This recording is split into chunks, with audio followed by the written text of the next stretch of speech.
ನೋಡ್ಬೋದು 48 volt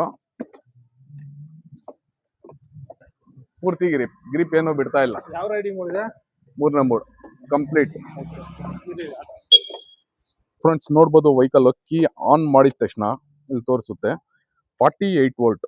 so ಈ 48 volt third ಮೋಡಲ್ಲಿ ಇಕ್ಕಿ ಸೊ ಮುಂದ್ಗಡೆ ಕಾಣಿಸ್ತಾ ಇದೆಯಲ್ಲ ಒಂದು ಹಂಪ್ಸು, ಈ ಹಂಪ್ಸ್ ಅಲ್ಲಿ ನಾವು ತಗೊಂಡು ಹೋಗೋಣ.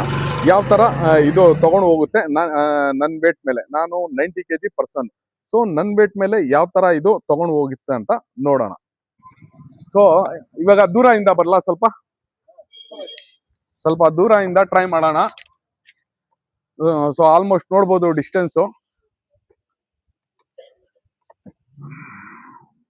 ಸೊ ಸ್ವಲ್ಪ ದೂರದಿಂದ ಬಂದ್ರೇನು ಸ್ವಲ್ಪ ಕಂಜೆಸ್ಟೆಡ್ ಇಂದ ತುಂಬಾ ಕಷ್ಟಪಟ್ಟು ಹತ್ತಾ ಇದೆ. ಸೊ ಈಸಿ ಫಾರ್ ಹತ್ತಾ ಇಲ್ಲ. ಸೊ ಫ್ರೆಂಡ್ಸ್ ನೋಡ್ಬೋದು ಇದು 60 ವೋಲ್ಟ್ ಬ್ಲೂ ಕಲರ್ ಅಲ್ಲಿ ಸತೀಶ್ ಸರ್ ಓಡಿಸ್ತಾ ಇದ್ದಾರೆ. ಸೊ ಆನ್ ಮಾಡಿ ಸತೀಶ್ ಸರ್. ನೋಡ್ಬೋದು 60 ವೋಲ್ಟ್ ಫಸ್ಟ್ ಮೋಡ್ ಅಲ್ಲಿ ಇವಾಗ ಸತೀಶ್ ಸರ್ ರೈಡ್ ಮಾಡ್ತಾ ಇದ್ದಾರೆ. ಸೊ ನೋಡ್ಬೋದು ಎಷ್ಟು ಈಸಿಯಾಗಿ ಹತ್ತಾ ಇದೆ ಅಂದ್ರೆ ಇವಾಗ ಮುಂದ್ಗಡೆಯಿಂದ ಸ್ವಲ್ಪ ದೂರದಿಂದ ಓಡಿಸ್ರಿ. ಇವಾಗ ಮುಂದ್ಗಡೆಯಿಂದ ಸ್ವಲ್ಪ ನೋಡೋಣ. ಸೊ ಮುಂದ್ಗಡೆಯಿಂದಾನು ನೋಡಿ ಎಷ್ಟು ಈಸಿಯಾಗಿ ತಗೊಳ್ತಾರೆ. ನಿಮ್ಗೆ ಎಲ್ಲ ಅಡ್ವರ್ಟೈಸ್ ಕೊಡ್ತಾ ಇದಾರೆ 30,000 ex showroom price, on road price 35,000 ಅಂತ ಹೇಳ್ತಾ ಇದಾರೆ. ಸೊ ಈ ಗಾಡಿ ಇರೋದು ಆಲ್ಮೋಸ್ಟ್ ಆಲ್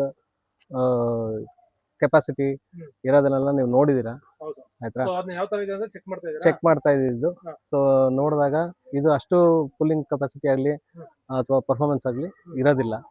ಸೊ ನಾರ್ಮಲ್ ಆಗಿ ಸುಮ್ಮನೆ ಮಕ್ಕಳಿಗೆ ಓಡಾಡ್ಕೊಂಡು ಅಥವಾ ವಯಸ್ಸಾದಂಥವ್ರಿಗೆ ಯೂಸ್ ಮಾಡೋದಕ್ಕೆ ಇದು ಭಾಳ ಸೂಕ್ತ. ಇದು ನಾರ್ಮಲ್ ಆಗಿ ಚೆಕ್ ಮಾಡಿ ತಗೊಳ್ಳೋದು ಬೆಟರ್. ಮತ್ತೆ ಪರ್ಸನ್ಸ್ ವೆಯ್ಟ್ ಡಿಫರ್ ಆಗುತ್ತೆ.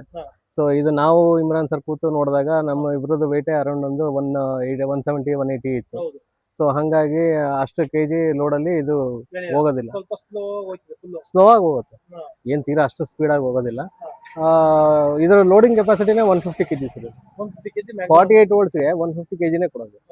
ಸೊ ಹಂಗಾಗಿ ಇದು ಅಷ್ಟು ಪರ್ಫಾರ್ಮೆನ್ಸ್ ಕೊಡೋದಿಲ್ಲ.